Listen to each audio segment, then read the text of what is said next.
Story മന്ദിരത്തിലേക്ക് സ്വാഗതം. K Sudhakaran എഴുതിയ novel കൂട്ട് ഭാഗം 1. ആംസ്റ്റർഡാമിലേക്കുള്ള ഒരു ടൂർ ഓപ്പറേറ്ററുടെ മെയിലിന് മറുപടി തയ്യാറാക്കിയിരുന്നു ഷർമിള. ഇന്റർകോം പെട്ടെന്ന് ശബ്ദിച്ചു. ഹലോ. അവൾ റിസീവർ എടുത്തു. Sharmila, if you are free please come. Office chief Vinod മേനോനാണ് വിളിച്ചത്. ചീഫ് വിളിച്ചാൽ ഫ്രീ ആണെങ്കിലും അല്ലെങ്കിലും ഉടൻ ചെല്ലാതിരിക്കാൻ ഒരു സ്റ്റാഫിനും കഴിയുകയില്ല. പാരീസിലും ജനീവയിലും കെയ്റോയിലുമൊക്കെ ജോലി ചെയ്തിട്ടുള്ള ആളാണ് വിനോദ് മേനോൻ. യൂറോപ്യൻ സംസ്കാരത്തിന്റെ ഹാങ് ഓവർ ഇപ്പോഴും അദ്ദേഹത്തിന്റെ പെരുമാറ്റത്തിലുണ്ടെന്ന് ഷർമിളയ്ക്ക് തോന്നാറുണ്ട്. ആരോടും പ്രസന്നമായ മുഖത്തോടും സൗമ്യമായ സ്വരത്തിലും വിനീതഭാവത്തിലും മാത്രമേ സംസാരിക്കൂ. നമ്മൾ ആവശ്യപ്പെടുന്ന കാര്യം പറ്റില്ല എന്ന് പറഞ്ഞാലും അദ്ദേഹത്തോട് നമുക്ക് നീരസമോ വെറുപ്പോ തോന്നുകയില്ല. I am coming sir. Receiver വെച്ചിട്ട് ഷർമിള എഴുന്നേൽക്കുന്നു. ലോകം മുഴുവൻ വ്യാപിച്ചു കിടക്കുന്ന ഹിൽസ് ആൻഡ് ഡെയിൽസ് എന്ന ഹോട്ടൽ ശൃംഖലയുടെ സൗത്ത് ഇന്ത്യയിലെ റീജിയണൽ ഓഫീസായിരുന്നു അത്. മറൈൻ ഡ്രൈവിൽ 5ാമത്തെ നിലയിലുള്ള ഓഫീസിൽ നിന്നുകൊണ്ട് നോക്കിയാൽ തുറമുഖത്ത് നങ്കൂരമിട്ട് കിടക്കുന്ന കപ്പലുകൾ കാണാം. ടൂർ പ്ലാനിംഗ് എക്സിക്യൂട്ടീവ് ആയിരുന്നു ഷർമിള. 4 എക്സിക്യൂട്ടീവുകൾ വേറെയുമുണ്ട്. മൊത്തം 12 സ്റ്റാഫ്. വിനോദ് മേനോന്റെ ക്യാബിന്റെ വാതിലിൽ മൃദുവായി ഒന്ന് മുട്ടിയിട്ട് അത് തുറന്ന് അവൾ അകത്തേക്ക് കയറി ചെന്നു. ലാപ്ടോപ്പിൽ എന്തോ തിരികെയായിരുന്നു വിനോദ് മേനോൻ. അദ്ദേഹം തലയുയർത്തി അവളെ നോക്കി പുഞ്ചിരിച്ചു. Good morning sir. അവൾ അഭിവാദനം ചെയ്തു. Very good morning. Please sit down. വലതുകൈ വീശിക്കാട്ടി അദ്ദേഹം പറഞ്ഞു. ഗ്ലാസ് ടോപ്പിട്ട വലിയ മേശയുടെ മുന്നിലുണ്ടായിരുന്ന 3 കസേരകളിൽ നടുവിലത്തെ കസേരയിൽ അവൾ ഇരുന്നു. 1 മിനിറ്റ് ഷർമിള, ക്ഷമാപണത്തോടെ പറഞ്ഞിട്ട് മേനോൻ വീണ്ടും ലാപ്ടോപ്പിലേക്ക് മടങ്ങി. AC ഉണ്ടെങ്കിലും മേനോൻ അത് ഉപയോഗിക്കുകയില്ല. ചില്ലു ജനാലകൾ രാവിലെ തന്നെ തുറന്നു വയ്ക്കും. കാലിന് അഭിമുഖവുമായി ഗ്ലാസ് ഭിത്തിയാണുള്ളത്. സൂര്യപ്രകാശവും കടലിൽ നിന്നുള്ള കാറ്റും എപ്പോഴും മുറിയിലേക്ക് കയറി വരും. പെട്ടെന്ന് റിവോൾവിംഗ് ചെയറിലേക്ക് ചാരിയിരുന്നു കൊണ്ട് മേനോൻ അവളെ അഭിമുഖീകരിച്ചു. ഷർമിള, അദ്ദേഹം അവളെ നോക്കി മന്ദഹസിച്ചു. Sir, you look very smart today. Thank you sir. ആദ്യമൊക്കെ ഇത്തരത്തിലുള്ള പ്രശംസകൾ കേൾക്കുമ്പോൾ അവൾ സംശയിക്കുകയും പേടിക്കുകയും ചെയ്യുമായിരുന്നു. പിന്നെ അത് മാറി. കേൾക്കാൻ സുഖമുള്ള കാര്യങ്ങൾ പറയണമെന്ന് മാത്രമേ അദ്ദേഹത്തിന് ഉദ്ദേശമുള്ളൂ. ജീൻസും ഫ്ലോറൽ പ്രിന്റുള്ള ഒരു ഫുൾ സ്ലീവ് ടോപ്പുമായിരുന്നു ഷർമിളയുടെ വേഷം. രാവിലെ ടോപ്പ് ധരിച്ചപ്പോൾ തന്നെ ഇത്തിരി ഇറുക്കമാണല്ലോ എന്ന് തോന്നിയതുമാണ്. കസ്റ്റമേഴ്സോ ക്ലയൻസോ ആയിട്ട് നേരിട്ട് ബന്ധപ്പെടുന്ന ഓഫീസായിരുന്നില്ലത്. അത് കാരണം പ്രത്യേകിച്ച് ഡ്രസ് കോഡും ഉണ്ടാമായിരുന്നില്ല. ഡീസന്റായ ഏത് വേഷവും ആർക്കും ധരിക്കാമായിരുന്നു. പക്ഷേ ഫുൾ സൂട്ടിലെ വിനോദ് മേനോൻ വരൂ. അന്ന് ചാർക്കോൾ നിറത്തിലുള്ള ടൂ പീസ് സുട്ടും വെള്ള നിറത്തിലുള്ള ഷർട്ടും റെഡ് വൈൻ നിറത്തിലുള്ള ടൈയുമാണ് അദ്ദേഹം ധരിച്ചിരുന്നത്. സുന്ദരനായ 50കാരൻ. നെക്സ്റ്റ് വീക്കെൻഡ് ഷർമിള ഫ്രീ ആണോ? എന്തെങ്കിലും സ്പെഷ്യൽ പ്ലാൻസ് ഉണ്ടോ? പെട്ടെന്ന് മേനോൻ ചോദിച്ചു. ഓർത്തു നോക്കിയപ്പോൾ പ്രത്യേകിച്ചൊന്നും അവളുടെ മനസ്സിലേക്ക് വന്നില്ല. ചിലപ്പോൾ സൺഡേ ഈവനിങ് ദീപക് ഫ്രീ ആണെങ്കിൽ ഒന്നിച്ച് ഒരു ഫിലിം കാണാൻ പോകും. അല്ലാതെ ഫ്രീ ആണ് sir. Very good. Then prepare for a journey to Delhi. 3 days trip. Friday morning പോകുന്നു. Sunday evening or Monday morning തിരിച്ചു വരുന്നു. ഡൽഹിക്ക് ഒരു യാത്ര. 3 ദിവസം. തനിച്ചോ അതോ? വിനോദ് മേനോൻ അത്ര വിശുദ്ധനൊന്നുമല്ലെന്ന് രമേശും ലൂയിസുമൊക്കെ പറഞ്ഞിട്ടുണ്ട്. ഓരോ യാത്ര പോകുമ്പോഴും അദ്ദേഹത്തിന്റെ ഒപ്പം ഓരോ സ്ത്രീ ഉണ്ടാവുമത്രേ. ഓഫീസിന് പുറത്തുള്ള സ്ത്രീകൾ. He never mix pleasure with business. പക്ഷേ എന്താണ് സർ പ്രോഗ്രാം? അവൾ ചോദിച്ചു. International seminar on hillside tourism. Pros and cons. സമയമുണ്ടെങ്കിൽ ഷർമിളയ്ക്ക് ഒരു പേപ്പർ പ്രസന്റ് ചെയ്യാം. Highlighting Munnar, Peermade and Thekkady. എന്നിട്ടും അവൾക്ക് കാര്യം പിടികിട്ടിയില്ല. എലോൺ? അതെ. എന്താ, ഇന്റർനാഷണൽ സെമിനാർ ആയതുകൊണ്ടാണ് പേടി? അല്ല സാർ, ഐ തോട്ട്. ഇൻഫാക്ട് ഞാനായിരുന്നു ഈ സെമിനാർ അറ്റൻഡ് ചെയ്യേണ്ടിയിരുന്നത്. ബാങ്കോക്കിൽ എനിക്ക് വേറൊരു assignment. So I am sending you as my delegate. Do you know why I choose you? No sir, because you are a dynamic pretty young woman. ഷർമിളയുടെ കവിളുകൾ ചുവന്നു. Thank you sir. Vinod Menon പുഞ്ചിരിച്ചു. Mail the proforma today itself, so they can make arrangements for your accommodation and call your friends and book flight tickets. Premi കുര്യന്റെ കാര്യമാണ് അദ്ദേഹം സൂചിപ്പിച്ചതെന്ന് ഷർമിളയ്ക്ക് മനസ്സിലായി. പ്രേമിയുടെ കാര്യമോർത്തപ്പോൾ അവൾ ഞെട്ടി. അടുത്ത ശനിയാഴ്ച പ്രേമിയും ഹരോൾഡും കൂടി താജിൽ വെച്ച് ഡിന്നർ തരാൻ ക്ഷണിച്ചിട്ടുണ്ട്. ദീപക്കും അവളുടെ ക്ഷണം സ്വീകരിച്ചിട്ടുണ്ട്. ഹരോൾഡ് താജിൽ ബുക്കിംഗ് നടത്തിയിട്ടുമുണ്ട്. What happen to you Sharmila? Are you all right? പെട്ടെന്ന് അവളുടെ മുഖം വിളറിയത് കണ്ട് വിനോദ് മേനോൻ ഉത്കണ്ഠയോട് ചോദിച്ചു. Nothing sir, I am all right. Excitement കാരണം ഞാൻ പെട്ടെന്ന് അവൾ പുഞ്ചിരിക്കാൻ ശ്രമിച്ചു. Okay Sharmila, get ready for the carnival. Thank you sir. അവൾ എഴുന്നേറ്റ് ക്യാബിൻ തുറന്ന് പുറത്തേക്ക് ഇറങ്ങി. എല്ലാവരും കമ്പ്യൂട്ടർ സ്ക്രീനിൽ കണ്ണു നട്ടിരിക്കുകയായിരുന്നു. അവർക്കിടയിലൂടെ അവൾ സ്വന്തം ഇരിപ്പിടത്തിലേക്ക് മടങ്ങി. ഡൽഹി കോൺഫറൻസിന് പോകാൻ വിനോദ് മേനോൻ തന്നെ തിരഞ്ഞെടുത്തതിൽ അവൾക്ക് അഭിമാനമുണ്ടായിരുന്നു. പക്ഷെ അവൾക്ക് ആഹ്ലാദിക്കാൻ കഴിഞ്ഞില്ല. ഹിൽസ് ആൻഡ് ഡെയിൽസിലെ ഈ ജോലി കിട്ടാൻ കാരണക്കാരി പ്രേമിയാണ്. ദീപകിനെ പരിചയപ്പെടാൻ കാരണം പ്രേമിയാണ്. അവനെ കല്യാണം കഴിക്കാൻ പ്രേരിപ്പിച്ചത് പ്രേമിയാണ്. രണ്ടുപേർക്കും താമസിക്കാൻ ഇടപ്പള്ളിയിലെ ഫ്ലാറ്റ് അറേഞ്ച് ചെയ്തു തന്നതും പ്രേമിയാണ്. കഴിഞ്ഞ മാസത്തിലായിരുന്നു ഫോർട്ട് കൊച്ചിയിലെ ഹെറിറ്റേജ് ഹോട്ടലിൽ ഫ്രണ്ട് ഓഫീസ് മാനേജറായ ഹരോൾഡുമായിട്ട് പ്രേമിയുടെ എൻഗേജ്മെന്റ് നടന്നത്. അടുത്ത ആഴ്ച ഒരു മാസത്തെ ഒരു കോഴ്സിന് വേണ്ടി അവൻ സിംഗപ്പൂരിലേക്ക് പോകുന്നു. അതിനു മുമ്പ് ഉറ്റ സ്നേഹിതയായ ഷർമിളയും അവളുടെ ഭർത്താവ് ദീപക്കുമൊത്ത് രണ്ടുപേരും ഡിന്നർ കഴിക്കാൻ ആഗ്രഹിക്കുന്നു. എല്ലാം പറഞ്ഞുറപ്പിച്ചിട്ട് ഇനി പിന്മാറുന്നത് പ്രേമി അപമാനിക്കുന്നതിന് തുല്യമാണ്. തന്റെ ജീവിതത്തിൽ അവൾക്കൊരു പ്രാധാന്യവുമില്ലെന്ന് ബോധ്യപ്പെടുത്തുന്നത് പോലെയാണ്. ഡിന്നറിന്റെ കാര്യം ഓർത്തിരുന്നെങ്കിൽ തന്നെ കോൺഫറൻസിൽ നിന്ന് ഒഴിയാനും മാത്രം തക്ക ഒരു കാരണമായി വിനോദ് മേനോൻ അംഗീകരിക്കുകയുമില്ല. എന്തു ചെയ്യണമെന്നറിയാതെ ഷർമിള മരവിച്ച മനസ്സുമായിരുന്നു. MG റോഡിലുള്ള ഈസ്റ്റ് ഏഷ്യ ടൂർസ് ആൻഡ് ട്രാവൽസിന്റെ മുന്നിലുണ്ടായിരുന്ന പാർക്കിംഗ് ഏരിയയിലേക്ക് ചെന്ന് ദീപക് കാർ നിർത്തി. 28 വയസ്സുള്ള വെളുത്ത സുമുഖനായ ചെറുപ്പക്കാരനായിരുന്നു ദീപക്. സമൃദ്ധമായ മുടിയും ചുവപ്പ് രാശിയുള്ള ചുണ്ടുകളും കുസൃതി നിറഞ്ഞ കണ്ണുകളും സൗന്ദര്യം മാത്രമല്ല ഒരു ഓമനത്വവും കൂടി അയാളുടെ മുഖത്തിന് സമ്മാനിച്ചിരുന്നു. ഒരു കൊറിയൻ ഷിപ്പിംഗ് കമ്പനിയുടെ മാർക്കറ്റിംഗ് മാനേജറായിരുന്നു ദീപക്. വെല്ലിംഗ്ടൺ ഐലൻഡിലായിരുന്നു അയാളുടെ ഓഫീസ്. ഡാഷ്ബോർഡ് തുറന്ന് ലെതർ പേഴ്സ് എടുത്തുകൊണ്ട് അയാൾ കാറിൽ നിന്നിറങ്ങി. പ്രണയിച്ച് നടന്ന കാലത്ത് ഷർമിള അയാൾക്ക് സമ്മാനിച്ചതായിരുന്നു ഭംഗിയുള്ള പേഴ്സ്. അയാൾ അത് ജീൻസിന്റെ ഹിപ്പോക്കറ്റിലേക്ക് തിരികിയിട്ട് രണ്ടാമത്തെ നിലയിലുള്ള ഈസ്റ്റ് ഏഷ്യ ടൂർസ് ആൻഡ് ട്രാവൽസിന്റെ ഓഫീസിലേക്ക് സ്റ്റെയർ കേസ് ഓടിക്കയറി. സമയം തീരെ കുറവാണ്. പ്രേമിയെ കണ്ട് സംസാരിച്ചതിന് ശേഷം വേണം ടയർ കമ്പനിയുടെ പാലാരിവട്ടത്തുള്ള ഓഫീസിലേക്ക് പോകാൻ. 10 ദിവസത്തിനകം അടുത്ത കപ്പൽ തുറമുഖത്ത് അടുക്കും. 2 കൈനറുകൾ കൂടി ഫ്രീ ആയിട്ടുണ്ട്. അത് നിറയെ ചരക്ക് കയറ്റി അയക്കണമെങ്കിൽ കസ്റ്റമറെ കണ്ട് ഓർഡറുകൾ കൈവശപ്പെടുത്തിയാലേ പറ്റൂ. പാലാരിവട്ടത്തേക്ക് പോകാൻ തേവരയിൽ എത്തിയപ്പോഴാണ് ഷർമിളയുടെ വിളി വന്നത്. മുകളിലെത്തി ഗ്ലാസ് ഡോർ തുറന്ന് അയാൾ പ്രേമിയുടെ ഓഫീസിലേക്ക് കയറി ചെന്നു.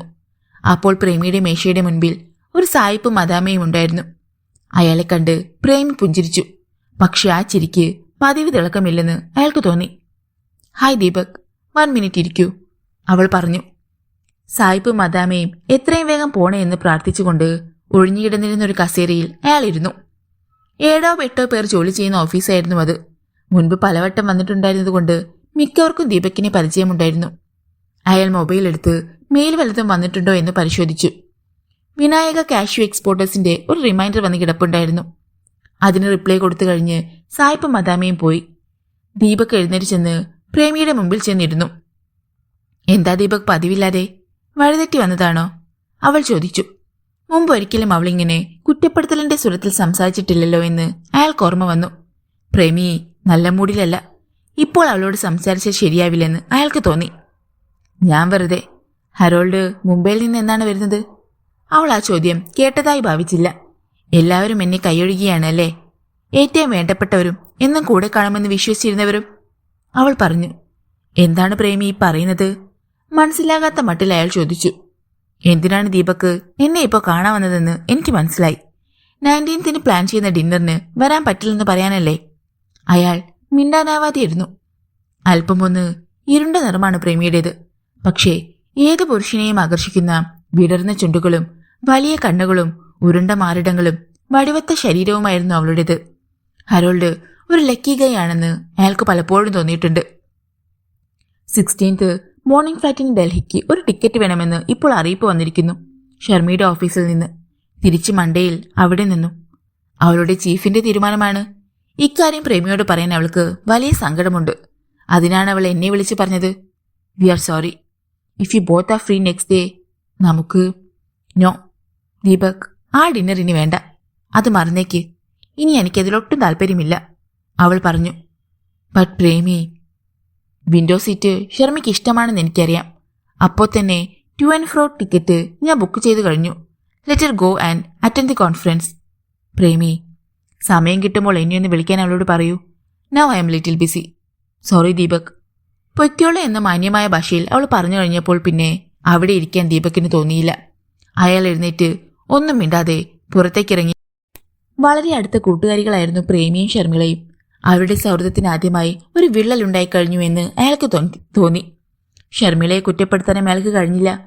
ഓഫീസിൽ ഉത്തരവാദിത്തപ്പെട്ട സ്ഥാനങ്ങൾ വഹിക്കുമ്പോൾ ചില സ്വകാര്യ സന്തോഷങ്ങൾക്ക് വേണ്ടെന്ന് വെക്കേണ്ടി വരും.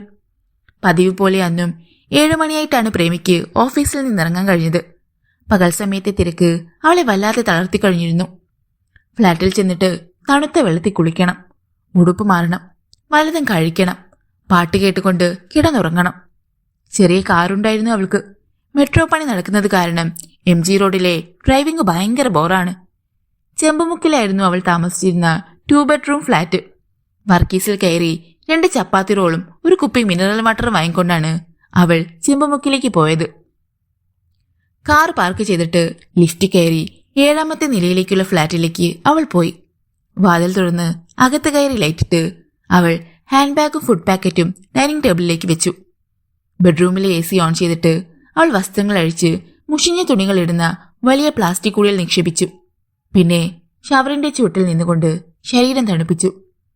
രാത്രിയിൽ ധരിക്കാനായി വാർഡ്രോബ് തുറന്ന് പരിശോധിക്കുമ്പോഴാണ് 4 മടക്കി വെച്ച ആ ഹാൻഡ് കർച്ചീഫ് അവൾ കണ്ടത്. 4 വക്കിലും ഇളം നീല വരകളുള്ള ആ തൂവെള്ള കർച്ചീഫ് കഴിഞ്ഞ തവണ ഹരോൾഡ് വന്നപ്പോൾ മറന്നിട്ട് പോയതാണ്. അവൾ അതൊന്നും മണത്തു നോക്കി.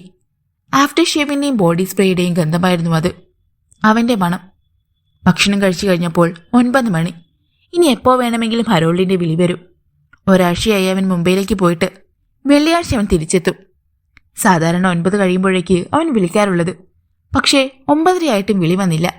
അവൾ തിടുക്കത്തിലെടുത്ത് അവനെ വിളിച്ചു.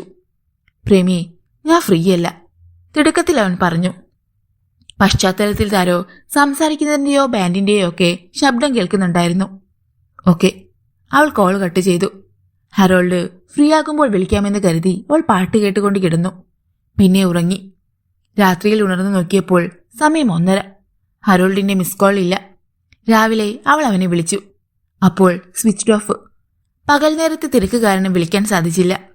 അന്ന് രാത്രിയിലും 9 ശേഷവും അവൾ ഹരോൾഡിന്റെ കോളിനായി കാത്തിരുന്നു. പക്ഷേ വിളി വന്നില്ല. അങ്ങോട്ട് വിളിച്ചപ്പോൾ നമ്പർ ബിസി, പിന്നെ വിളിച്ചപ്പോൾ സ്വിച്ച്ഡ് ഓഫ്. എന്താണ് സംഭവിച്ചതെന്ന് പ്രേമിക്ക് മനസ്സിലായില്ല. അടുത്ത ദിവസം ഉച്ചയ്ക്ക് ഓഫീസിൽ അവൾക്കൊരു കൊറിയർ വന്നു. ചതുരാകൃതിയിലുള്ള ഒരു ചെറിയ ബോക്സ് ആയിരുന്നു അത്.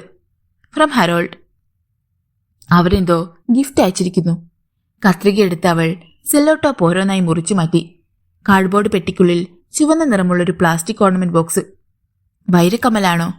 അവൾ ആകാംക്ഷയോടെ ബോക്സ് തുറന്നു നോക്കി. അതിൽ ഒരു എൻഗേജ്മെന്റ് റിംഗാണ് ഉണ്ടായിരുന്നത്. അവൾ ഹരോൾഡിന്റെ വിരലിൽ അണിയിച്ച മോതിരം. ചെറുതായി മടക്കിയ ഒരു കഷ്ണം കടലാസ് ആ ആഭരണപ്പെട്ടിയിൽ അടക്കം ചെയ്തിട്ടുണ്ടായിരുന്നു. വിറയ്ക്കുന്ന വിരലുകളോടെ പ്രേമി അതെടുത്ത് തുറന്നു നോക്കി. Sorry Premi, good bye. No reasons, no excuses. I feel I M not your match. Harold. Premi ഒരിക്കൽ കൂടി ആ ചെറിയ കുറിപ്പ് വായിച്ചു. No reasons, no excuses. I feel I M not your match. Good bye. അവളുടെ കണ്ണുകളിൽ പൊടുന്നനെ ഇരുട്ട് കയറി. പെട്ടെന്നാണ് മേശപ്പുറത്ത് ടെലിഫോൺ ബെല്ലടിക്കാൻ തുടങ്ങിയത്. പക്ഷേ അവൾ അത് കേട്ടില്ല. പ്രേമി അപ്പോൾ ഗോവയിലെ ഡൊണാപോള ബീച്ചിലായിരുന്നു. വിശാലമായ വെള്ള മണൽപ്പരപ്പ്, അറ്റം കാണാത്ത നീലക്കടൽ, രണ്ടിന്റെയും മീതെ നിലാവ് വീണ് കിടന്നിരുന്നു. ശക്തി കുറഞ്ഞ തിരകൾ കരയിലേക്ക് വന്ന് അടിച്ചു തകർത്ത് വെളുത്ത പതിയുമായി പിൻവാങ്ങുന്നത് ഹരോൾഡിന്റെ ഒപ്പം കണ്ടു നിൽക്കുകയായിരുന്നു അവൾ. അയാൾ ഇടതു കൈകൊണ്ട് അവളുടെ അരക്കെട്ടിൽ ചുറ്റിപ്പിടിച്ചിരുന്നു. അനേകം കമിതാക്കൾ ജോഡികളായി ബീച്ചിൽ അലസമായി ചുറ്റിത്തിരിയുന്നുണ്ടായിരുന്നു. പ്രേമി, അയാൾ താഴ്ന്ന സ്വരത്തിൽ വിളിച്ചു. യെസ് ഹാരി, നീ ഇവിടെ ആദ്യമായിട്ടാണല്ലേ? ഇതാണ് ലവേഴ്സ് പാരഡൈസ്. മനസ്സിലായി. ടെലിഫോൺ ബെല്ലടിച്ച് നിന്നെങ്കിലും ഉടൻ തന്നെ വീണ്ടും കോൾ വന്നു. അറിയാതെ അവൾ കൈനീട്ടി റിസീവർ എടുത്തു. Hello, East Asia tours and travels. അവൾ യാന്ത്രികമായി പറഞ്ഞു. Good afternoon, I'm Sanjay Mishra, calling from Jaipur. Hotel ബുക്കിങ്ങിന് വേണ്ടി ഏതോ കസ്റ്റമർ വിളിക്കുന്നതാണെന്ന് അവൾക്ക് മനസ്സിലായി. ഉടൻ തന്നെ ആ കോൾ തൊട്ടടുത്ത ക്യാബിനിലെ വിവേകിന് അവൾ ഫോർവേഡ് ചെയ്തു. നേരെ ചൊവ്വയൊന്നും ചിന്തിക്കാനോ പ്രവർത്തിക്കാനോ ഇപ്പോൾ പറ്റില്ലെന്ന് അവൾക്കറിയാമായിരുന്നു. Premi, yes Harry, lovers paradise എന്ന് ഈ ബീച്ചിന് പേര് കിട്ടാൻ എന്താ കാരണമെന്നറിയാമോ? Hundreds of lovers in pairs ഇത്രയും പ്രണയച്ചൊടികളെ ഒന്നിച്ചൊരിടത്തും ഞാൻ ഇതിനു മുമ്പ് കണ്ടിട്ടില്ല. അവൾ ചിരിച്ചു. ഹരോൾഡ് പറഞ്ഞു, ഇന്നിടെ വന്ന ശേഷം കണ്ട ഓരോ ജോഡികളെയും ഞാൻ ശരിക്കും വാച്ച് ചെയ്തു. എന്തിന്? അവൾ ചോദിച്ചു. നമ്മളെപ്പോലെ പെർഫെക്റ്റ് മാച്ച് എന്ന് പറയാൻ പറ്റുന്ന ഒരു പേരിനെ ഞാനിതുവരെ കണ്ടില്ല. ഹാരി. അവളുടെ കണ്ണുകൾ വീണ്ടും ആ വാക്കുകളിൽ തങ്ങി നിന്നു. I feel I M not your match. കണ്ണുകളിൽ നീർപ്പൊടിഞ്ഞ് അവളുടെ കാഴ്ച മങ്ങി. ഒരു തളർച്ച കൈകാലുകളെ ബാധിക്കുന്നത് അവൾ അറിഞ്ഞു. ഓഫീസിലിരുന്നാൽ ശരിയാവില്ല. കൊറിയറിൽ വന്ന പാക്കറ്റ് എടുത്ത് അവൾ ഹാൻഡ് ബാഗിൽ വെച്ചടച്ചു. വിവേക് എഴുന്നേറ്റ് അവളുടെ അടുത്തേക്ക് വന്നു. പ്രേമി. മുഖമുയർത്തി അവൾ അയാളെ നോക്കി. ഒരു സഹപ്രവർത്തകൻ എന്നതിനുപരി നല്ലൊരു സുഹൃത്തു കൂടിയായിരുന്നു വിവേക്. What happened? നത്തിങ്, അവൾ പറഞ്ഞു. You look so pale. അവൾ മിണ്ടിയില്ല. അയാൾ വിളിച്ചത് പീരിമേട്ടിൽ 2 days അക്കോമഡേഷൻ. ഞാനത് ഫിക്സ് ചെയ്തു. വിവേകിന്റെ ടെലിഫോൺ വീണ്ടും ബെല്ലടിക്കാൻ തുടങ്ങി. അത് കേട്ട് കൂടുതലൊന്നും ചോദിക്കാതെ അയാൾ പോയി. പ്രേമി എഴുന്നേറ്റ് വിജയ് മോഹന്റെ ക്യാബിനിലേക്ക് ചെന്നു. അയാളായിരുന്നു അവളുടെ ബോസ്. ഊർജ്ജസ്വലനായ 35-കാരൻ, സിനിമാ താരത്തെപ്പോലെ സുന്ദരൻ. വിജയ് മോഹൻ തലയുയർത്തി നോക്കി. Yes Premi. Sir, I M not feeling well. അവൾ പറഞ്ഞു. Want to take rest? Yes. പൊയ്ക്കോളൂ. വിവേകിനോട് കീർത്തിയോടും ഒന്ന് പറഞ്ഞേക്കൂ. Yes sir. അദ്ദേഹം വീണ്ടും അവളെ നോക്കി. Are you okay? Yes sir. Can you drive back? തിരിച്ച് സ്വയം കാറോടിച്ചു പോകാൻ കഴിയുമെന്ന് അവൾക്ക് വിശ്വാസമുണ്ടായിരുന്നില്ല. ഞാൻ ഗണേഷിനെ വിളിച്ച് പറയാം. പ്രേമി താഴെ വെയിറ്റ് ചെയ്താൽ മതി. വിജയ് മോഹന്റെ ഡ്രൈവറാണ് ഗണേഷ്. Thank you sir. അവൾ പോകാനായി തിരിഞ്ഞു. പ്രേമി. അവൾ വീണ്ടും അദ്ദേഹത്തെ അഭിമുഖീകരിച്ചു. ഡോക്ടറെ കാണണമെങ്കിൽ ഗണേഷിനോട് പറഞ്ഞാൽ മതി. അവൾ തല കുലുക്കി. ഡോക്ടറെ കണ്ടിട്ട് കാര്യമൊന്നുമില്ലല്ലോ. സീറ്റിൽ വെച്ച് മൊബൈൽ എടുത്ത് ഹാൻഡ് ബാഗിലിട്ടു. സുഖമില്ലെന്നും വീട്ടിലേക്ക് പോണെന്നും വിവേകിനോടും കീർത്തിയോടും പറഞ്ഞു. ലിഫ്റ്റ് വഴി താഴെ ചെന്നപ്പോൾ വിജയ് മോഹന്റെ കാറുമായി ഗണേഷ് കാത്തു നിൽക്കുന്നുണ്ടായിരുന്നു. അവൾ ബാക്ക് ഡോർ തുറന്ന് കാറിൽ കയറിയിരുന്നു. എങ്ങോട്ടാ മാഡം? എനിക്ക് എന്റെ ഫ്ലാറ്റിലേക്ക് പോകണം. 2-3 തവണ ഗണേഷ് അവളെ ഓഫീസിലേക്ക് കൊണ്ടുവരാൻ ഫ്ലാറ്റിൽ വന്നിട്ടുണ്ട്. കാർ MG റോഡിലേക്ക് ഇറങ്ങി. അവൾ പിന്നിലേക്ക് ചാരി കണ്ണുകളടച്ചിരുന്നു. പ്രേമി. ഹരോൾഡ് വിളിച്ചു. എന്താ ഹാരി? ബീച്ചിനടുത്തുള്ള ഹോട്ടൽ മുറിയിലായിരുന്നു അവർ. ദാ കണ്ടോ? വിൻഡോ കർട്ടൻ നീക്കിയിട്ട് ഹരോൾഡ് ദൂരേക്ക് വിരൽ ചൂണ്ടി. കടലും ബീച്ചും ബീച്ചിനോട് ചേർന്നുള്ള കുന്നും കാണാമായിരുന്നു അവിടെ നിന്നാൽ. എന്താണ്? അവൾ ചോദിച്ചു. ഒരു കുന്ന് കണ്ടില്ലേ? അതിന്റെ മുകളിൽ കയറിയാണ് ഡോണ താഴേക്ക് ചാടി ആത്മഹത്യ ചെയ്തത്. എന്തിന്? അതിന്റെ പിന്നിൽ ഒരു കഥ കാണുമെന്ന് അവൾക്ക് ഉറപ്പുണ്ടായിരുന്നു. പഴയ ഒരു പോർച്ചുഗീസ് വൈസ്രോയുടെ മകളായിരുന്നു ഡോണ പൗള. അവൾ പ്രണയിച്ചത് ഗാസ്പർ ഡയസ് എന്ന മുക്കുവനായ ചെറുപ്പക്കാരനെ. വൈസ്രോയ്ക്ക് അത് അംഗീകരിക്കാൻ കഴിയുമോ? പ്രേമി അയാളുടെ മുഖത്തേക്ക് നോക്കി.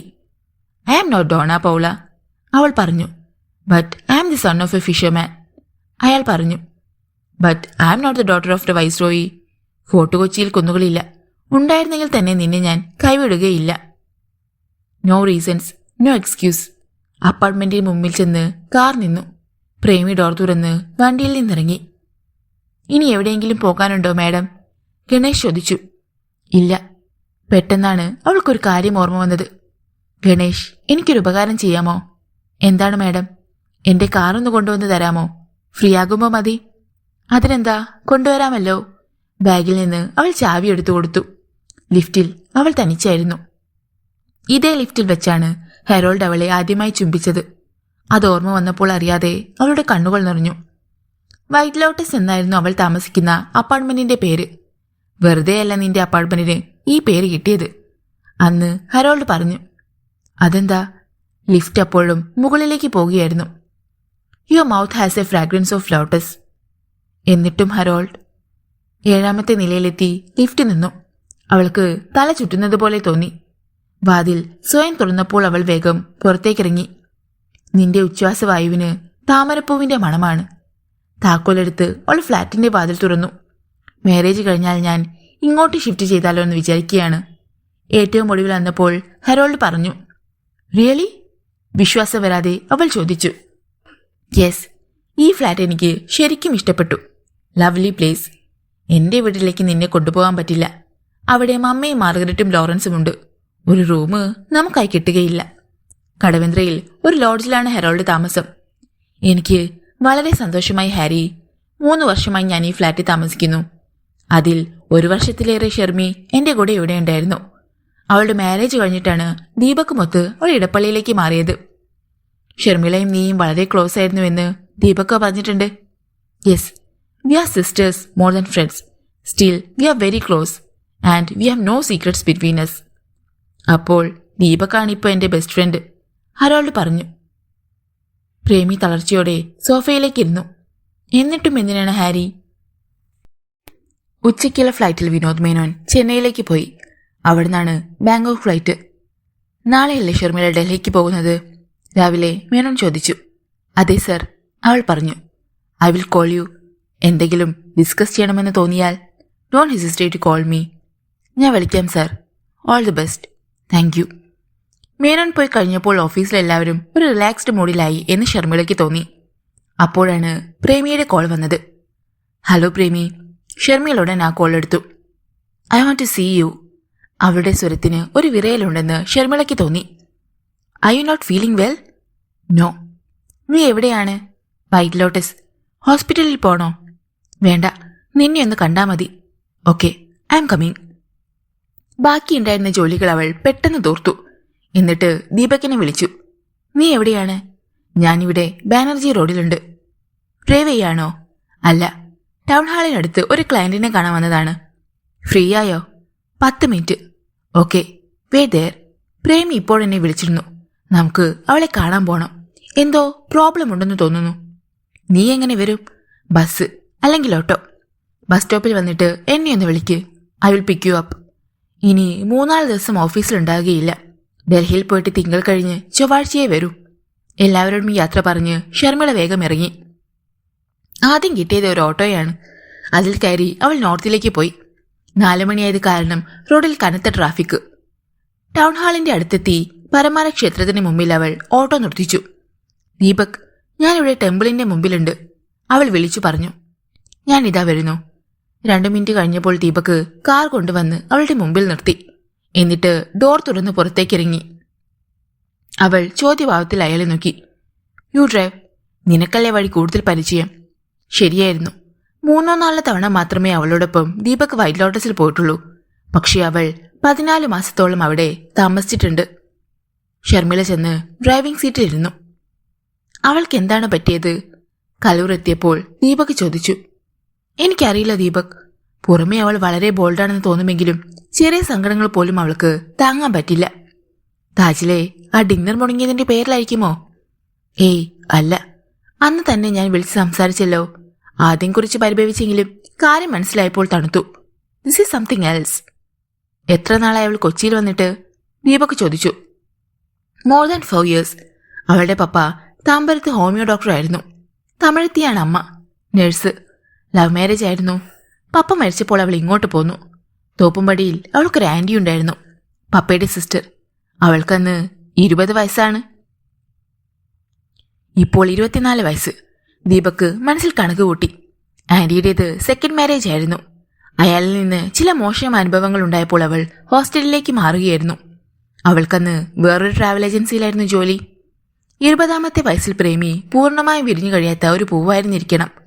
അങ്കിളിനെ സംബന്ധിച്ചിടത്തോളം അവൾ അന്യായ പെണ്ണായിരുന്നല്ലോ. പപ്പയുടെ വിൽപ്പത്രപ്രകാരം അവൾക്ക് നല്ലൊരു സംഖ്യ ഷെയറായി കിട്ടി. അതുപയോഗിച്ചാണ് അവൾ വൈറ്റ് ലോട്ടസിൽ ആ ഫ്ലാറ്റ് മേടിച്ചത്. കല്യാണം കഴിഞ്ഞാൽ ഹരോൾഡിന് വേറെ വീട് അന്വേഷിക്കേണ്ടി വരില്ല, ദീപക് പറഞ്ഞു.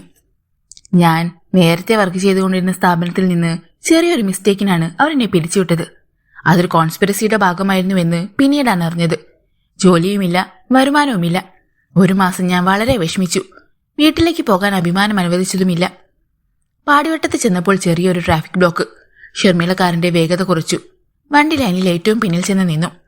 അന്ന് ഹിൽസ് ആൻഡ് ഡെയിൽസ് ഹോട്ടൽ ചെയിനുമായി നല്ല ബന്ധത്തിലായിരുന്നു പ്രേമി വർക്ക് ചെയ്യുന്ന east Asia tours and travels. അവളാണ് എന്നെ വിനോദ് മേനോൻ സാറിന് സജസ്റ്റ് ചെയ്തത്. ജോലി കിട്ടിയപ്പോൾ ഒപ്പം താമസിക്കാൻ അവൾ എന്നെ ഫ്ലാറ്റിലേക്ക് കൊണ്ടുപോവുകയും ചെയ്തു. ആ സ്നേഹം ഒരിക്കലും ഞാൻ മറക്കില്ല. അവളോടുള്ള കടപ്പാട് തീർത്താത്തിരുന്നതുമല്ല. ബ്ലോക്ക് നീങ്ങി തുടങ്ങി. ഡിന്നർ ക്യാൻസൽ ചെയ്ത കാര്യം അവൾ ഹരോൾഡിനെ വിളിച്ചു പറഞ്ഞു കാണും. അയാൾക്ക് നിരാശയുണ്ടായില്ലെങ്കിൽ അത്ഭുതമുള്ളൂ, ദീപക് പറഞ്ഞു. സാറ്റർഡേ മോർണിംഗ് മുംബൈയിൽ നിന്ന് അയാൾ ലാൻഡ് ചെയ്യുമെന്നല്ലേ പറഞ്ഞത്? നീ ചെന്ന് ഒന്ന് കാണണം. എന്താണ് സംഭവിച്ചതെന്ന് പറയണം. ഞാൻ കാണാം ഹെറോൾഡിനെ. വൈറ്റ് ലോട്ടസിന്റെ വിസിറ്റേഴ്സ് പാർക്കിംഗ് ഏരിയയിൽ ചെന്ന് കാർ നിന്നു. എന്താ മാഡം, സുഖം തന്നെയല്ലേ? ഷർമിള കാറിൽ നിന്നിറങ്ങിയപ്പോൾ സെക്യൂരിറ്റി സ്റ്റാഫ് ഫൽഗുനൻ പിള്ള വന്ന് പുഞ്ചിരിയോടെ പരിചയം പുതുക്കി. സുഖമാണ് പിള്ളച്ചേട്ട, മോളുടെ കല്യാണം വല്ലതുമായോ? അവൾ തിരക്കി. ആലോചനകൾ വരുന്നുണ്ട്, ഒന്നും ഉറപ്പിച്ചില്ല ഇതുവരെ. സമയമാകുമ്പോൾ ഉറയ്ക്കും. എന്നോട് പറയാൻ മറക്കല്ലേ. അയ്യോ, മറക്കുമോ? പ്രേമി മാഡം ഇന്ന് ഉച്ചയായപ്പോൾ വന്നു. സുഖമില്ലെന്ന് തോന്നുന്നു, അയാൾ പറഞ്ഞു. അവളെ കാണാനാണ് ഞങ്ങൾ വന്നത്. രണ്ടുപേരും 7ാമത്തെ നിലയിലേക്ക് പോയി. ബെല്ലടിച്ചപ്പോൾ പ്രേമി വന്ന് വാതിൽ തുറന്നു. കരഞ്ഞു ചുവന്ന കണ്ണുകൾ, കണ്ണീരൊടുങ്ങിയ കവിളുകൾ, പാറിപ്പറന്ന മുടിയിഴകൾ. പ്രേമി, നിനക്കെന്ത് പറ്റി? അവളെ കണ്ട് വിശ്വാസം വരാതെ ഷർമിള കയ്യിൽ കയറി പിടിച്ചു. ഹാരി ഇന്ന് എനിക്കൊരു ഗിഫ്റ്റ് അയച്ചു തന്നു. അത് കാണുമ്പോൾ നിനക്ക് കാര്യം മനസ്സിലാകും. ബെഡ്റൂമിൽ ചെന്ന് അവൾ കൊറിയറിൽ വന്ന് ജുവൽ ബോക്സ് എടുത്തുകൊണ്ടുവന്ന് ഷർമിളയ്ക്ക് കൊടുത്തു. തുറന്നു നോക്ക്. ഹെറോൾഡിന്റെ കൈവിരലിൽ പ്രേമി അണിയിച്ച എൻഗേജ്മെന്റ് റിംഗ് കണ്ട് ഷർമിള ഞെട്ടി. അവളും ദീപക്കും ഒപ്പം പോയിരുന്നു അത് സെലക്ട് ചെയ്യാൻ. എന്തിനാണ് ഹെറോൾഡ് ഇത് ചെയ്തത്? എനിക്കറിയില്ല ഷർമി, ഒന്നും അറിയില്ല. എന്റെ ഭാഗത്ത് നിന്ന് ഒരു തെറ്റുമുണ്ടായിട്ടില്ല. എന്റെ ആന്റി എന്നോട് പറഞ്ഞിട്ടുണ്ട്, ആണുങ്ങളെ വിശ്വസിക്കരുത്. മനസ്സ് കൊടുത്താലും ശരീരം കൊടുക്കരുത്. അവർക്ക് പിന്നെ നമ്മളെ വേണ്ടാതാകും. I'm a fool. Deepak സ്തബ്ധനായി നിന്നു. കൂട്ടുകാരികൾ രണ്ടുപേരും കൂടി ബെഡ്റൂമിലേക്ക് പോയി. അയാൾ ഡ്രോയിങ് റൂമിൽ സെറ്റിയിലേക്കിരുന്നു. ഹെറോൾഡ് എന്തിനത് ചെയ്തു? ദീപക്കിന് ഒരു ഊഹവും കിട്ടിയില്ല. 2 മണിക്കൂറോളം അവിടെ ചിലവഴിച്ചിട്ടാണ് രണ്ടുപേരും മടങ്ങിയത്. നിങ്ങൾ വലിയ ഫ്രണ്ട്സാണല്ലോ. ഹാരിയെ വിളിച്ച് എന്തിനാണ് എന്നോട് ഇങ്ങനെ ചെയ്തതെന്ന് ചോദിക്കണം. പോകാനിറങ്ങിയപ്പോൾ പ്രേമി ആവശ്യപ്പെട്ടു. നീ വിളിച്ചപ്പോൾ മൊബൈൽ സ്വിച്ച് ഓഫ് എന്നല്ലേ പറഞ്ഞത്? ഷർമിള ചോദിച്ചു. അതെ, പക്ഷേ. ദീപക്കും ഷർമിളയും ഇടപ്പള്ളിയിലെ സിൽവർ സ്റ്റോൺ അപ്പാർട്ട്മെന്റിലെ ഫ്ളാറ്റിലെത്തിയപ്പോൾ മണി 7:30. അത്താഴമുണ്ടാക്കാൻ അയാൾ അവളെ സഹായിച്ചു. അത് കഴിഞ്ഞ് അയാൾ കുളിച്ച് വേഷമാറി. പിന്നെ കട്ട് ഗ്ലാസ് എടുത്ത് അതിലേക്ക് 3-4 കഷ്ണം ഐസ് എടുത്തു. അതിലേക്ക് ചെറിയ അളവിൽ വിസ്കി വീഴ്ത്തി. അപ്പോഴാണ് അയാളുടെ മൊബൈലിൽ ഒരു കോള് വന്നത്. നോക്കിയപ്പോൾ പരിചയമില്ലാത്ത നമ്പർ. ഹലോ. അയാൾ കോളെടുത്തു. ദീപക്, ഇത് ഞാനാണ്, ഹെറോൾഡ്. ഐസുകൊട്ടകൾ അപ്പോൾ വിസ്കിയിലേക്ക് ഉരുകിയിറങ്ങി തുടങ്ങിയിരുന്നു. Harold, where are you? ആദ്യമുണ്ടായ സംഭ്രമത്തിൽ നിന്ന് വിമുക്തനായപ്പോൾ ദീപക് ആരാഞ്ഞു. ഞാൻ മുംബൈയിലാണ്. നാളെ രാവിലെയല്ലേ വരുന്നത്? ഒന്നും അറിയാത്ത മട്ടിൽ ദീപക് ചോദിച്ചു. നാളെ ഞാൻ വരില്ല. Why? The plan has totally changed. ഞാൻ തൽക്കാലം നാട്ടിലേക്കില്ല. Next week I'm flying to Singapore, Harold പറഞ്ഞു. നാളെ താജിൽ വെച്ച് നമ്മളൊരു ഡിന്നർ പ്ലാൻ ചെയ്തിരുന്നു. I remember. അത് ക്യാൻസൽ ചെയ്യേണ്ടി വന്നു ദീപക്. ഞാൻ പറഞ്ഞില്ലേ, സകല പ്ലാനിങ് മാറ്റേണ്ടി വന്നിരിക്കുന്നു. പ്രേമി എന്തെങ്കിലും പറഞ്ഞോ? ഹെറോൾഡ് ചോദിച്ചു. എന്നോടോ? ഇല്ല. ഷർമിളയോട് പറഞ്ഞു കാണാതിരിക്കില്ല. പ്രേമിയെ സംബന്ധിച്ചിടത്തോളം എനിക്ക് ഒരു ബിറ്റർ ഡിസിഷൻ എടുക്കേണ്ടി വന്നു. What do you mean? പ്രേമിയും ഞാനും തമ്മിലുള്ള മാരേജ് നടക്കില്ല. ഹെറോൾഡ്, എന്താണ് ഈ പറയുന്നത്? നിങ്ങളുടെ എൻഗേജ്മെന്റ് വരെ കഴിഞ്ഞതല്ലേ? ഇനി മാരേജിന്റെ ഡേറ്റ് മാർക്സും ഫിക്സ് ചെയ്താൽ മതിയല്ലോ. സിംഗപ്പൂരിലെ ട്രെയിനിങ് കഴിഞ്ഞ് ഹെറോൾഡ് വന്നിട്ട് മാരേജ് നടത്താമെന്നാണല്ലോ. സോറി ദീപക്, ഞാൻ പറഞ്ഞില്ലേ, ആ മാരേജ് നടക്കുകയില്ല. എൻഗേജ്മെന്റ് റിങ് ഞാൻ അവൾക്ക് അയച്ചു കൊടുത്തു കഴിഞ്ഞു. Harold, I am really sorry, but no regrets. It's for her good and of course mine also. Harold, you are still beating among the bushes, Deepak ഓർമ്മിപ്പിച്ചു. Sorry, I happen to find a more suitable match for him from Mumbai. Caroline, അതാണ് അവളുടെ പേര്. അവൾ ഷെറാട്ടണിൽ continental ഷെഫാണ്. A very nice girl. It was love at first sight. ഹരോൾഡിന്റെ സ്വരത്തിലെ പ്രസന്നതയിൽ നിന്ന് അയാൾ എത്രമാത്രം സന്തോഷവാനാണെന്ന് ദീപക്കിന് മനസ്സിലായി. ഗ്ലാസ്സിലെ ഐസുകട്ടുകൾ 3/4 മുറുകിക്കഴിഞ്ഞിരുന്നു. ദീപക് കൈ നീട്ടി വിസ്കി എടുത്ത് ഒരു കവിള് കുടിച്ചു. ഹരോൾഡ്, നിങ്ങളുടെ ഈ മനമാറ്റം പ്രേമിക്ക് എത്രമാത്രം ബുദ്ധിമുട്ടായിരിക്കുമെന്ന് നിങ്ങൾക്കറിയില്ലേ? യു ആർ ടു സെൽഫിഷ് എന്ന് ഞാൻ പറയൂ. നീരസത്തിന്റെ സ്പർശമുണ്ടായിരുന്നു ദീപകിന്റെ വാക്കുകളിൽ. Yes, I know. എന്റേത് ഒരു സെൽഫിഷ് ഡിസിഷനാണ്. ഞാൻ എന്റെ പ്രോസ്പെക്ട്സ് മാത്രമേ നോക്കിയുള്ളൂ. True. Next Monday Caroline and me become man and wife. ഞങ്ങൾ ഒന്നിച്ചാണ് സിംഗപ്പൂരിലേക്ക് പോകുന്നത്. We are planning to open a restaurant there. അവൾക്കവിടെ 2-3 വെൽത്തി റിലേറ്റീവ്സ് ഉണ്ട്, ഹരോൾഡ് പറഞ്ഞു. Harold, it is none of my business.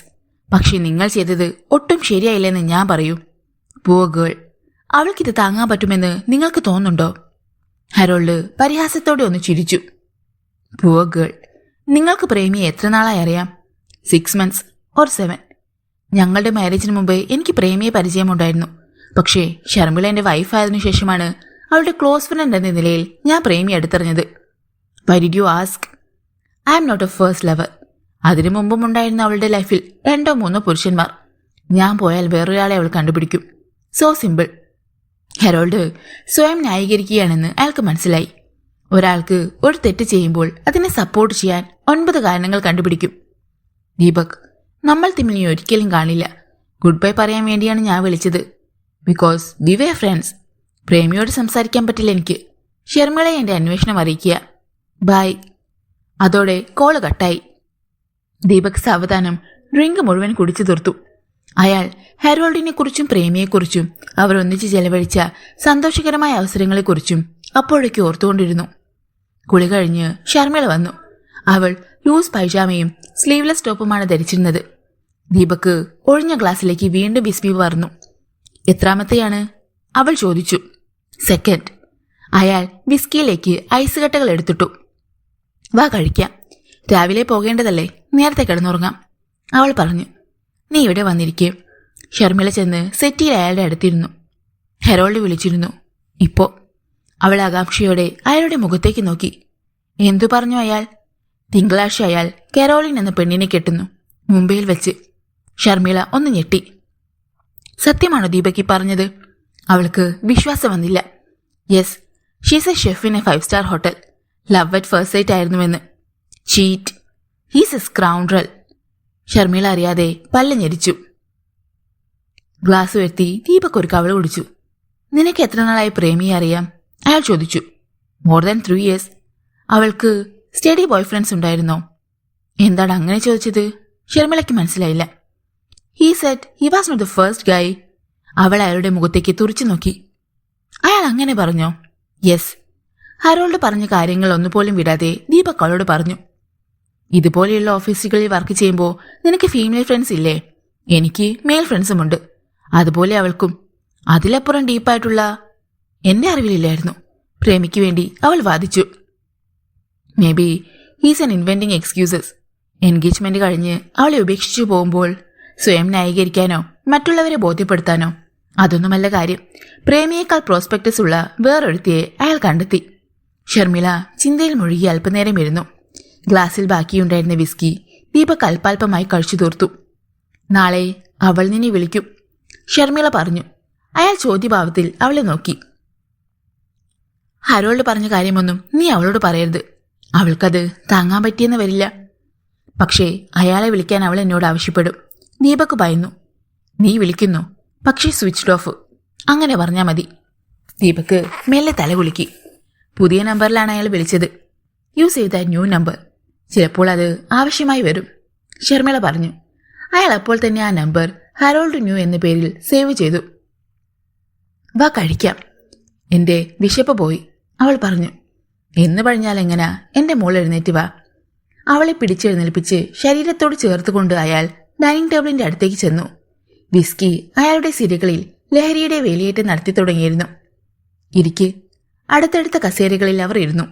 ചപ്പാത്തിയും മഷ്റൂം മസാലയുമാണ് ഷർമിള അത്താഴത്തിനുണ്ടാക്കിയത്. അയാളുടെ പ്ലേറ്റിലേക്ക് അവൾ 2 ചപ്പാത്തി എടുത്തു വെച്ചു. ഒരെണ്ണം അവളും എടുത്തു. നാളെ ഞാൻ ഒറ്റയ്ക്കിരുന്ന് കഴിക്കേണ്ടി വരും, ദീപക് പറഞ്ഞു. വേറെ നിവൃത്തിയില്ലാഞ്ഞിട്ടല്ലേ ഞാൻ പോകുന്നത്. നിസ്സഹായതയോടെ അവൾ അയാളെ നോക്കി. I know that. ഞാൻ പറഞ്ഞെന്നേയുള്ളൂ. I will miss you. I know that. ഞാൻ പറഞ്ഞെന്നേയുള്ളൂ. I will miss you. 1 ദിവസമല്ല, 2 ദിവസമല്ല, 3 nights and 4 days. ദീപക് കുറച്ച് റൊമാൻറ്റിക് ആവുകയാണെന്ന് അവൾക്ക് മനസ്സിലായി. 2 ഡ്രിങ്ക്സ് കഴിച്ചാൽ പിന്നെ അവൻ സെന്റിമെന്റ്സിന്റെ ആളാകും. അത്രയും ദിവസം ഞാനും ഒറ്റയ്ക്കല്ലേ. അതെന്താ നീ മറക്കുന്നേ? ഒറ്റയ്ക്കോ? കോൺഫറൻസ് എന്ന് പറയുമ്പോൾ people from every state, different countries, so many sessions, lunch, dinner, sightseeing. Enjoy ചെയ്യാനല്ല ഞാൻ പോകുന്നത്.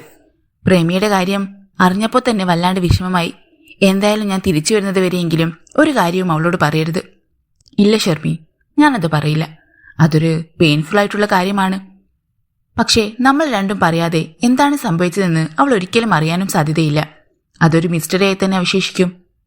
സാരമില്ല ദീപക്. നമുക്കത് സാവകാശം അവളെ അറിയിക്കാം. ഇപ്പോൾ അറിഞ്ഞാൽ അത് എരുതിയിൽ എണ്ണ ഒഴിക്കുന്നത് പോലെയാകും. ശരിയാണ്. ഭക്ഷണം കഴിച്ചു കഴിഞ്ഞ് പതിവ് പോലെ പ്ലേറ്റുകൾ കഴുകി വെക്കാനും കിച്ചൺ വൃത്തിയാക്കാനും അവളെ അയാൾ സഹായിച്ചു. പിറ്റേന്നുള്ള ഡൽഹി യാത്രയ്ക്ക് തലേ ദിവസം തന്നെ അവൾ പെട്ടി തയ്യാറാക്കി വെച്ചിരുന്നു. ഓരോ ദിവസവും ഓരോ സമയത്തും ധരിക്കാനുള്ള വസ്ത്രങ്ങളായിരുന്നു പ്രധാനം. പിന്നെ കുറച്ച് കോസ്മെറ്റിക്സ്, ചില പേപ്പേഴ്സ്, മൊബൈൽ ചാർജർ. എന്തെങ്കിലും മറന്നു എന്ന് രണ്ടുപേരും കൂടി ഓർക്കാൻ ശ്രമിച്ചു. ഒടുവിൽ ബെഡ്റൂമിലെ AC-യുടെ കുളിർമയിലേക്ക് അവർ കയറി. കെട്ടിപ്പിടിച്ചു. ഉമ്മ വെച്ച് കിടക്കുമ്പോൾ ദീപകിനെ നിരാശപ്പെടുത്തുന്നത് എങ്ങനെയെന്ന് അവൾ സങ്കടപ്പെട്ടു. അയാൾ അവളുടെ ടോപ്പ് മുകളിലേക്ക് വലിച്ചുയർത്താൻ ശ്രമിച്ചപ്പോൾ അവൾ പെട്ടെന്ന് അയാളുടെ കയ്യിൽ പിടിച്ചു. ദീപക്, എനിക്ക് ഒട്ടും ആഗ്രഹം തോന്നില്ല. വൈ? അവളുടെ ചെവിയിലേക്ക് ചുണ്ടുകൾ ചേർത്ത് അയാൾ ചോദിച്ചു. സംടൈംസ് പ്രേമിയുടെ കാര്യം ഓർമ്മത് വരുന്നത് കൊണ്ടായിരിക്കും. എന്റെ മനസ്സ് ശരിയല്ല. Don't worry, it's okay. ദീപകിന്റെ കൈ അയഞ്ഞു. 2-3 ദിവസം കഴിഞ്ഞാൽ ഞാൻ തിരിച്ചു വരുമല്ലോ, പ്രോമിസ് പോലെ അവൾ പറഞ്ഞു. മതി, ഐ ക്യാൻ വെയിറ്റ്. അവർ നിശബ്ദരായി പരസ്പരം സ്പർശിക്കാതെ കിടന്നു. എന്താണ് ഓർക്കുന്നത്? ഷർമിള ചോദിച്ചു. ഹരോൾഡിനെ കുറിച്ചാണ്. ചിലപ്പോൾ എങ്ങനെയൊക്കെ സംഭവിച്ചു പോകും. നമ്മൾ കുറ്റപ്പെടുത്തുന്നതിൽ വലിയ അർത്ഥമൊന്നുമില്ല. What do you say? അയാളുടെ വാഗ്ദം അംഗീകരിച്ചു കൊടുക്കാൻ അവൾ തയ്യാറായിരുന്നില്ല. ചിലരെയൊക്കെ കാണുമ്പോൾ നമുക്ക് എന്തോ ഒരു ഇഷ്ടം തോന്നാറില്ലേ? അത് സ്നേഹമല്ല, ഒരുതരം ഫിസിക്കൽ അട്രാക്ഷൻ. ചില പെണ്ണുങ്ങളൊക്കെ കാണുമ്പോൾ എനിക്കങ്ങനെ തോന്നിയിട്ടുണ്ട്. അത് ശരീരത്തിന്റെ ഒരു ആഗ്രഹമാണ്, മനസ്സിന് യാതൊരു പങ്കുമില്ല. അവളുടെ പ്രതികരണത്തിനായി അയാൾ കാത്തു. പക്ഷെ അവളൊന്നും മിണ്ടിയില്ല. ഇതേ അനുഭവം നിനക്കും ഉണ്ടായിട്ടുണ്ടാവില്ലേ? പ്രേമിക്കുമുണ്ടായിട്ടുണ്ടാവും, ധാരാളം സ്ത്രീകൾക്കും ഉണ്ടായിട്ടുണ്ടാവും. അത് വെറും ആക്സിഡന്റലാണ്. ഒന്ന് കണ്ട് അപ്രത്യക്ഷരാകുന്നതുകൊണ്ട് ആ ബന്ധം വളരുന്നില്ല. പക്ഷെ ഇടയ്ക്കിടയ്ക്ക് വീണ്ടും കണ്ടുമുട്ടാനുള്ള അവസരമുണ്ടായാൽ അത് വളർന്നെന്ന് വരും. നീ എന്തൊന്നും മിണ്ടാത്തത്? അയാൾ അവളെ ചേർത്തു പിടിച്ചു. നീ പറയൂ, ഷർമിള ആവശ്യപ്പെട്ടു. ഞാൻ പറഞ്ഞില്ലേ, അതൊരു പാസിംഗ് ഫാൻസി ആയിരിക്കും. കയ്യിൽ കിട്ടുന്നത് വരെ മാത്രമേ കൗതുകം കാണൂ. ഹെറോൾഡിന്റെ കാര്യത്തിലും അതാണ് സംഭവിച്ചത്. No, they were in deep love. Sharmila പ്രതിഷേധിച്ചു. പ്രേമിയുടെ കാര്യമല്ല ഞാൻ പറഞ്ഞത്. മുംബൈയിൽ വെച്ച് ഹെറോൾഡ് പരിചയപ്പെട്ട കരോളിന്റെ കാര്യമാണ്. ശരീരത്തിന്റെ അട്രാക്ഷൻ മനസ്സിന്റെ അട്രാക്ഷൻ കൂടിയായി മാറി. അതിന് കരുത്തു പകർന്നു കാണും അയാൾ പറഞ്ഞ ആ ബെറ്റർ പ്രോസ്പെക്ട്സ്. നീ പറയുന്നതൊന്നും എനിക്ക് അക്സെപ്റ്റ് ചെയ്യാൻ കഴിയുന്നില്ല ദീപക്. നീ പറഞ്ഞതുപോലെ അയാൾക്ക് കരോളിൻ എന്ന പെണ്ണിനോട് ഒരു ഫിസിക്കൽ അട്രാക്ഷൻ മാത്രമാണ് തോന്നിയതെങ്കിൽ I won't find fault in. കല്യാണം കഴിക്കാൻ മോതിരമിട്ട പെണ്ണിനോട് ഒരു വാക്കുപോലും പറയാതെ നോ. മതി, ഉറങ്ങാൻ നോക്ക്, സമയം ഒരുപാടായി. അയാൾ അവളുടെ ചുമലിൽ മെല്ലെ തലോടി. ചിന്തിച്ചു കിടന്ന രണ്ടുപേരും എപ്പോഴോ ഉറങ്ങി. രാവിലെ എയർപോർട്ടിലേക്ക് പോകാൻ ഷർമിള തയ്യാറായി. നീല ടൈറ്റ് ജീൻസും മഞ്ഞ ലൂസ് ടോപ്പുമാണ് അവൾ ധരിച്ചത്. അയഞ്ഞ ടോപ്പായിരുന്നുവെങ്കിലും അവളുടെ മാരടങ്ങളുടെ മുഴുപ്പ് പ്രകടമായിരുന്നു. ചുമലപ്പം വെച്ച് മുറിച്ച മുടി കവിളുകളെ ചുംബിച്ച് കിടക്കുന്നുണ്ടായിരുന്നു. നിലക്കണ്ണാടിയിൽ നോക്കി അവൾ ചുണ്ടുകളിൽ നേർമയായ ലിപ്സ്റ്റിക് ഇട്ടു. ഇവിടെ ഒരാൾ കാത്തിരിക്കുന്നുണ്ടെന്ന് ഓർമ്മ വേണേ. അവളെ നോക്കിക്കൊണ്ട് നിന്നിരുന്ന ദീപക് പുഞ്ചിരിയോടെ പറഞ്ഞു. അവൾ തലതിരിച്ചു നോക്കി. അതെന്താ? അവിടെ ഒരുപാട് താരങ്ങൾ വരാൻ സാധ്യതയുണ്ട്. നീ തന്നെയല്ലേ ഇന്നലെ രാത്രിയിൽ പറഞ്ഞത് ചിലരോട് ചില ഫിസിക്കൽ അട്രാക്ഷനൊക്കെ തോന്നുന്നത് നാച്ചുറൽ ആണെന്നും അത് കാര്യമാക്കാനില്ലെന്നും? കുസൃതി ചിരിയോടെ അവൾ ചോദിച്ചു. അത് നമ്മുടെ കാര്യമല്ല. I was talking about other people. പോടാ കള്ള, 3-4 ദിവസം നിന്നെ ഇവിടെ തനിച്ചാക്കിയിട്ടാണ് ഞാൻ പോകുന്നത്. എനിക്ക് പേടിയില്ലല്ലോ. ദീപക് അവളെ ചേർത്തു പിടിച്ച് ചുംബിച്ചു. നിന്റെ ചുണ്ടിലൊക്കെ ലിപ്സ്റ്റിക്കായി കാണും, അവൾ പറഞ്ഞു. സാരമില്ല, ഒന്നുകൂടെ ഇട്ടാ മതിയല്ലോ. അവൾ പറഞ്ഞത് നേരെയായിരുന്നു. അയാൾ ടിഷ്യൂ കൊണ്ട് ചുണ്ട് തുടച്ചപ്പോൾ പേപ്പറിൽ നേരെ ചുവപ്പ്. ഫ്ലാറ്റ് പൂട്ടി അവർ ഇറങ്ങി. ഷർമിള ചെന്ന് കാർ എടുത്തുകൊണ്ട് വന്നു. ദീപക് അവളുടെ ബാഗേജ് ഡിക്കിയിൽ വെച്ചടച്ചു. അവളാണ് എയർപോർട്ടിലേക്ക് ഡ്രൈവ് ചെയ്തത്. വാട്സപ്പിൽ നീ അവിടുത്തെ ഫോട്ടോസ് അയക്കണം, അയാൾ ഓർമ്മിപ്പിച്ചു. അയക്കാം. പകൽ ബിസി ആയിരിക്കത്തില്ലേ? രാത്രി വിളിച്ചാൽ മതി. ഓക്കെ. എയർപോർട്ടിൽ ചെന്ന് അവൾ ഡിപ്പാർച്ചർ ലോഞ്ചിലേക്ക് കയറിക്കഴിഞ്ഞാണ് ദീപക് തിരിച്ചു പോയത്. കൃത്യസമയത്ത് തന്നെ ഡൽഹിക്കുള്ള വിമാനം ഉയർന്നു പൊങ്ങി. വിൻഡോ സീറ്റായിരുന്നു ഷർമിളയുടേത്. തൊട്ടടുത്ത സീറ്റുകളിൽ മധ്യവയസ്കരായ ദമ്പതികളാണ് ഉണ്ടായിരുന്നത്. തുടക്കം മുതൽ രണ്ടുപേരും കൊങ്ങിണിയിൽ സംസാരിച്ചുകൊണ്ടിരുന്നു. മുംബൈയിൽ ലാൻഡ് ചെയ്യാൻ വേണ്ടി വിമാനം ആകാശത്ത് വട്ടം ചുറ്റുമ്പോൾ ഷർമിളയ്ക്ക് പെട്ടെന്ന് ഹെറോൾഡിനെ കുറിച്ച് ഓർമ്മ വന്നു. സിറ്റിയിലെ ഏതോ ഫ്ലാറ്റിൽ അല്ലെങ്കിൽ ഹോട്ടലിൽ മറ്റേതെങ്കിലും താമസ സ്ഥലത്തോ ഇപ്പോൾ ഹെറോൾഡ് ഉണ്ട്. മുംബൈയിൽ നിന്ന് ചിലർ കൂടി വിമാനത്തിൽ കയറി. സ്കൈ ബ്ലൂ ജീൻസും കൈമടക്കി വെച്ച ഓഫ് വൈറ്റ് കോട്ടൺ ഷർട്ടും ധരിച്ച സുമുഖനായ ഒരു ചെറുപ്പക്കാരൻ അവളുടെ നിരയിൽ അട്ടത്തുള്ള ഒഴിഞ്ഞ സീറ്റിൽ വന്നിരുന്നു. ക്ലീൻ ഷേവ് ചെയ്ത മുഖവും ചെമ്പിച്ച മുടിയും പൂച്ചക്കണ്ണുകളും കണ്ടപ്പോൾ അയാൾ ഒരു ഹിന്ദി നടനായിരിക്കുമെന്ന് അവൾക്ക് തോന്നി. പെട്ടെന്ന് അയാൾ ഷർമിളയുടെ നേർക്കൊന്നു നോക്കി. അവൾ തിടുക്കത്തിൽ കണ്ണുകൾ പിൻവലിച്ചു. അയാൾ ഒന്ന് പുഞ്ചിരിച്ചു.